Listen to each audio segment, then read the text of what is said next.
Bilesizби? Силер мигранттар Кыргызстанга 2,5 миллиард доллардан ашык бир жылга киргизесиңер.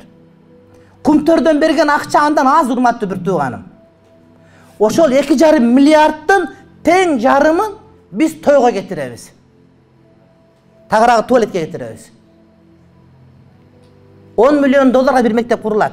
Сонун мектеп, 10 миллион долларга. Чоң мектеп курулат. Biz bir жылда жүздөгөн мектептерди, жүздөгөн бала бакчаларды биз жөн эле жеп көчөгө таштап атабыз, урматтуу бир тууганым. Бизде аң сезимде революция жок бизде. Биз тыйынды таап атабыз. Тыйынды каяка жумшаган маселеге келгенде пайгамбардын үйрөткөн жолунан алыстап кетип атабыз биз. Пайгамбар алейхиссалам айтат: "Сен тыйынды каяктан тапканыңа суроого жооп бергенде эле кайсыл жерге жумшаганыңа жооп бересиң" дейт. Ушундай урматтуу бир тууганым. Курсак тойгузуп, ата-энең ыраазы кылып акча салып тура берет, ал жей берет, тойго барат, көлгө барат, сен барганда акчанын баары жок болуп калган болот, сен убактың ысырап болгон болот. Убактың ысырап кылба сен. Тапкан акчаңы, бул акчаң өмүрүң сен.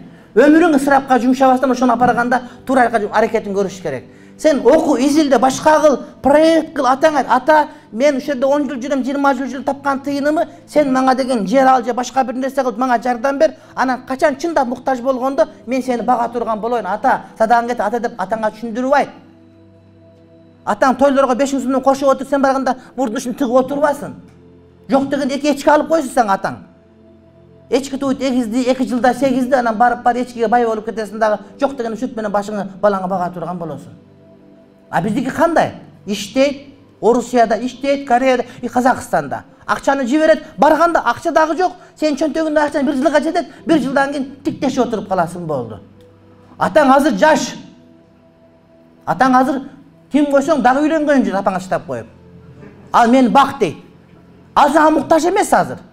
Сен күчтөн кетип, жашың өтүп, айылга барганыңда, атаң сага чында муктаж болгондо, сен ага жардам бере албай калгандан коркуш керек, урматтуу бир тууганым. Азыр ал өзүн өзү баксын. Ал сенин акчаңы үнөмдөп, сага жардам бере турган болуш керек, урматтуу бир тууганым. Барганда бир ишканаң болуш керек, башка болуш керек. Мына келатканда айтып келатам, мына дараткананы көрүп атабыз биз. Ушунда эмнеге барып дараткана курбайсыңар? Суу самырга дараткана курса болот, 15-20 мисалы үчүн.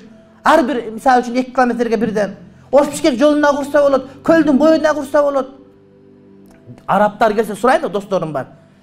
Эмне аялың менен келбейсиң десем айтат, аялым алып келсем туалет жок силерде дейт. Кырчынга чейин барабыз, дараткана жок. Ал жолугу менен кыйналат, только Бишкектин деле даратканасы жыргаткан эмес, урматтуу бир тууганым.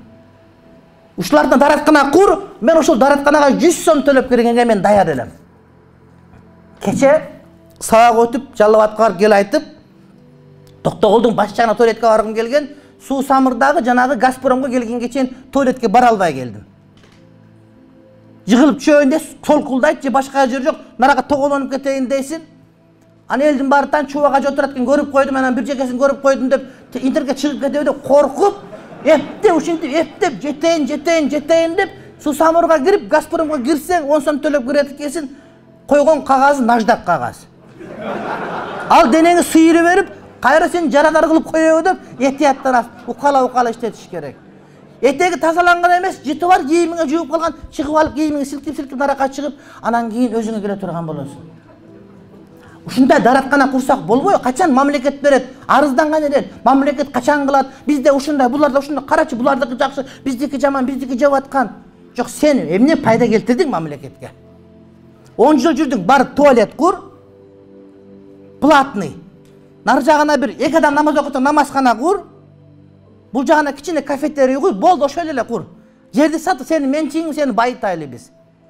Ошону эле апарайлы, урматтуу бир тууганым бизге.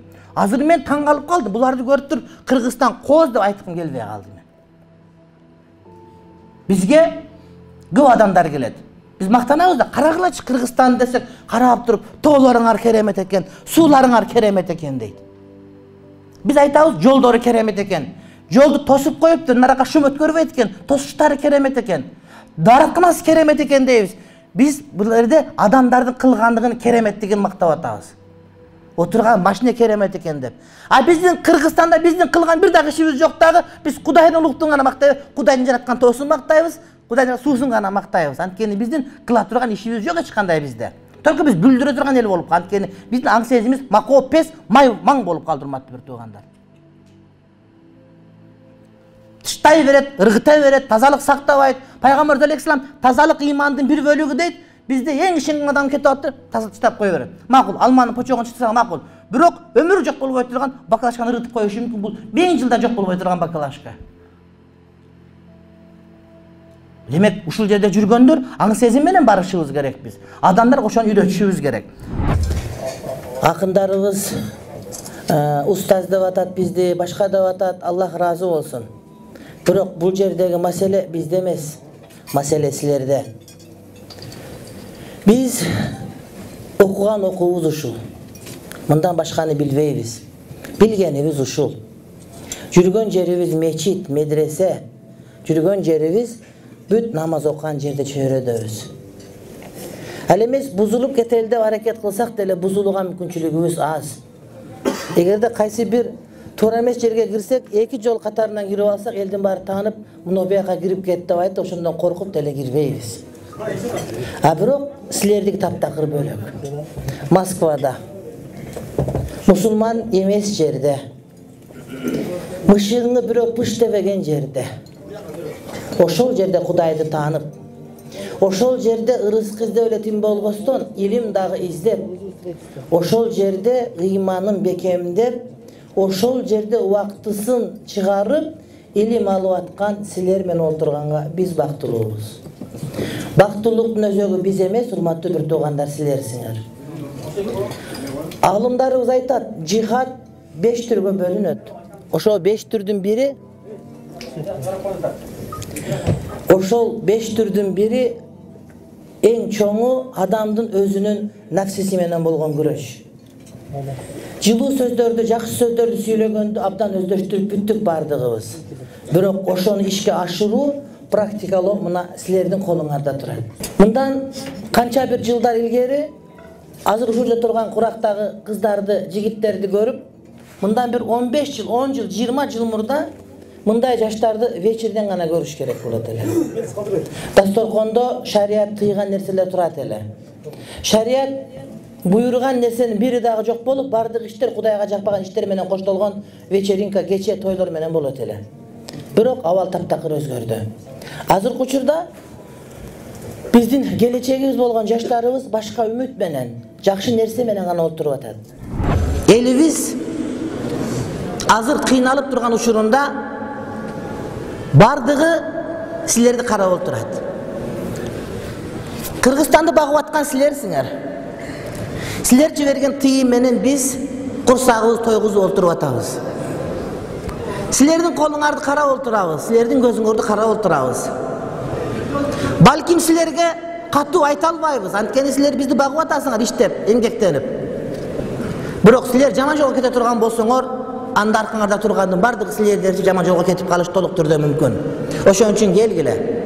Башка бир туугандарга динибизди жеткирген аракетин көрөлүк.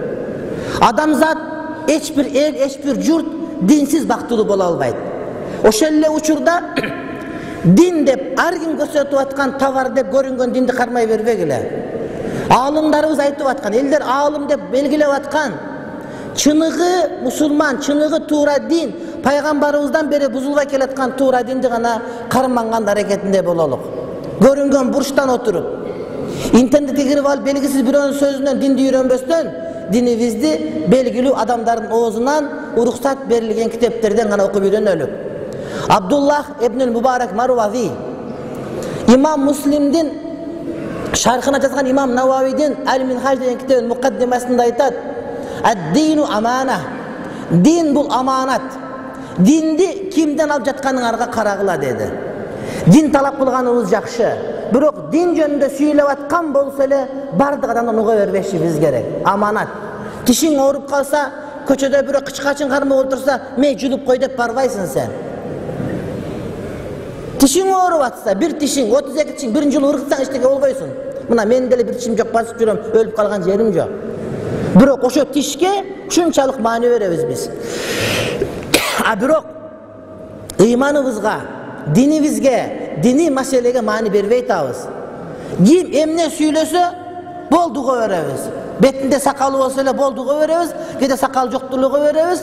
Al sakaldı koyup koysan 2 ayda sonun sakalı olup çıkıp kaldanı bilmeyiz biz. Adamdı sakalına karap, çapanına karap mani verir, çok anda emez. Anın çınığı ilim esekendigine karap biz tuğra mani verişimiz gerek. Oşonda biz adaşpay hurmatlı bir tuğandar.